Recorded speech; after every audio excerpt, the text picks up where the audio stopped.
வணக்கம் நண்பர்களே, முக்கிய செய்திகளை இந்த பதிவில் பார்க்க போகிறோம். என்ன செய்தி அப்படின்னா, மத்திய இணையமைச்சர் எல் முருகன் இருக்கார்ல, அவரை பாஜக தொண்டர்கள் சுற்றி வளைச்சு முற்றுகையிட்டு போராட்டம் நடத்தியிருக்காங்க. காரணம், பழனி தொகுதி பாஜகவுக்கு வேண்டும் அப்படிங்கிறத வலியுறுத்தி போராட்டம் நடந்திருக்கு. எல் முருகனை சுற்றி வளைச்சிட்டாங்க. பழனி தொகுதியில் பாஜக எவ்வளவு தீவிரமாக தேர்தல் வேலை பார்த்துச்சு தெரியுமா? அதை அசால்ட்டாக அதிமுகவுக்கு தூக்கி கொடுத்துருக்கீங்க. சம்பந்தப்பட்ட அந்தந்த மாவட்ட நிர்வாகிகள்கிட்ட கலந்து ஆலோசனை நடத்தாமல் எதுக்காக இப்படி தன்னிச்சையாக முடிவு எடுக்கிறீங்க அப்படின்னு பழனி பாஜக தொண்டர்கள் பார்த்தீங்கன்னா எல் முருகனுக்கு செக் வச்சிருக்காங்க. இது பழனி. அடுத்தது கிருஷ்ணகிரி மாவட்ட பாஜக செக்ரட்டரி பார்த்தீங்கன்னா ஒரு வீடியோ வெளியிட்டிருக்காரு. அதில் என்ன சொல்லியிருக்காருன்னா, 1997 அவர் பாஜகவில் இருக்காராம். 30 வருடங்களாக பாஜகவுக்காக கடுமையாக நான் உழைக்கிறேன்.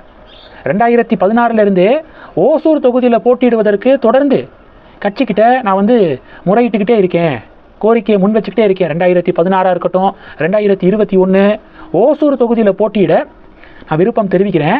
ஆனால் இப்போ வரைக்கும் என்னுடைய கோரிக்கை நிராகரிக்கப்பட்டுக்கிட்டே இருக்குது. நீங்கள் 2024 பாராளுமன்ற தேர்தலில் ஓசூர் சட்டமன்ற தொகுதியை பொறுத்த வரைக்கும் பாஜக 60,000 வாக்குகளுக்கு மேலே வாங்குறாங்க, அதிமுக 54,000 வாக்குகள் வாங்குறாங்க. இதே கூத்து தான். கிணத்துக்கடவில் அதிமுகவை விட பாஜக கூடுதலான வாக்குகளை வாங்கியிருக்காங்க 2024. ஆனால் அந்த கிணத்துக்கடவு தொகுதி அதிமுகவுக்கு ஒதுக்கப்பட்டிருக்கு. அதனால தான் கிணத்துக்கடவில் பாஜக தொண்டர்கள் போராட்டத்தில் குதிச்சாங்க. இந்த ஓசூரும் அதே நிலைமை தான்.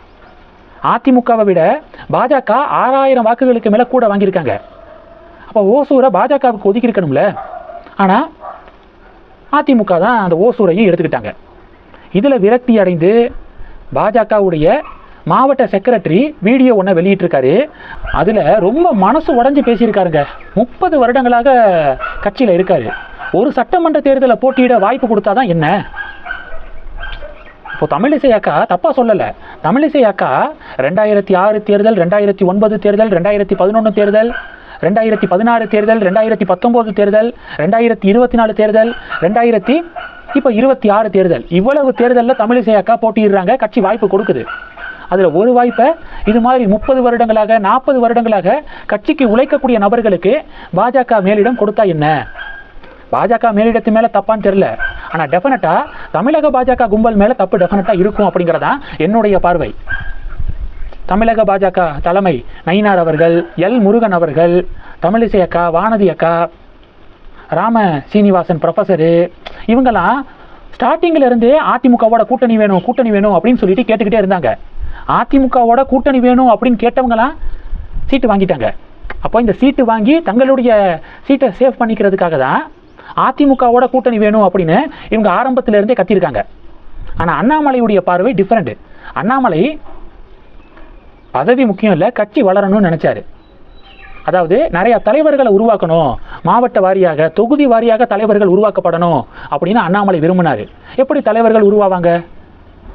இது மாதிரி தேர்தலில் தனியாக இல்லை பாஜக தலைமையில் கூட்டணி அமைத்து பாஜகவை சேர்ந்தவர்களை வேட்பாளராக அறிவித்தா அவங்க தேர்தலில் கேம்பெயின்லாம் பண்ணுவாங்க.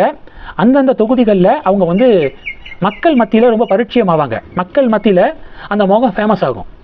இப்படி தான் தலைவர்கள் உருவாவாங்க. அதுக்கு வாய்ப்பு கட்சி கொடுக்கணும். தேர்தலில் போட்டியிடுங்க அப்படின்னு சொல்லிட்டு மோட்டிவேட் பண்ணணும். இப்படி தொடர்ந்து பணியாற்றிக்கிட்டே இருந்தால் டெஃபினட்டாக 2 தேர்தல் 3 தேர்தலில் தமிழகத்தில் பாஜக ஆட்சி வரும், பாஜக தலைமையில் தமிழகத்தில் ஆட்சியை பிடிக்க முடியும் அப்படின்னு அண்ணாமலை நம்பினார். அண்ணாமலை இந்த ரூட்டை ரொம்ப சின்சியராக இருந்தார் இந்த ரூட்டில். இதனால தான் பாஜக தொண்டர்களுக்கு அண்ணாமலையை ரொம்ப பிடிக்குது. ஏன்னா தொண்டர்களை பற்றி யோசிச்சார் அண்ணாமலை. தொண்டர்களுக்கு சீட்டு கிடைக்கணும்.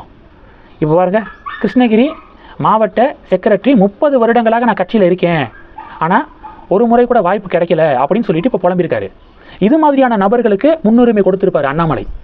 ஆனால் இப்போதைய தமிழக பாஜக கும்பல் 20 தொகுதி 25 தொகுதி போதும், அந்த 20-25 எங்களை மாதிரியான முக்கிய புள்ளிகள் மட்டும்தான் நாங்கள் நிற்போம், நாங்கள் எம்எல்ஏ ஆவோம், கட்சி வளர்ந்தா என்ன வளரலைன்னா என்ன அப்படின்னு இப்படி குறுகிய எண்ணத்தில் தான் இருக்காங்க இப்போதைய தமிழக பாஜகவில் இருக்கக்கூடிய முக்கிய புள்ளிகள்.